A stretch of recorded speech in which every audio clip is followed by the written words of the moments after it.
All right, story time. So here's my theory on why I think OpenAI, ChatGPT, on purpose, basically fucked ChatGPT 5. They knew coming in, ChatGPT, the original announcement, 2, 3, 4, 4.0, 4.5, all that shit was massive. All that shit hit fucking crazy. Now, they're essentially a $500 billion company with a fuck ton of revenue. And potentially, I think they're going the route of what Apple seems to do a lot of the time. What does Apple do?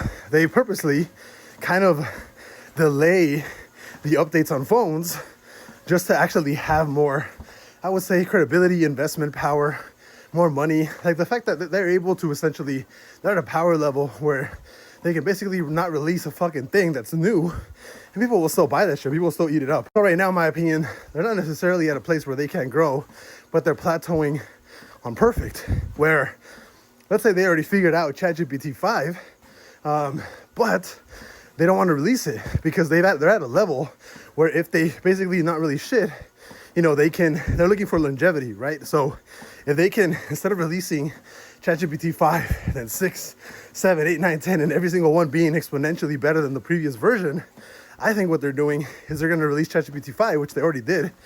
Everybody's complaining about it, as like a very mild update where people will complain just enough, right, to not really get out of ChatGPT 5. So that gives them another year, potentially, year and a half of wiggle room to do whatever the hell they want. So now, when they release ChatGPT 5.5, they make it a bigger release of ChatGPT 5, what it was supposed to be. And now everybody's like, oh shit, they fixed everything. ChatGPT 5.5 is fucking cool. Like they fixed everything. And now everybody has this like huge, awesome opinion of OpenAI and ChatGPT. But again, that's what I'm thinking.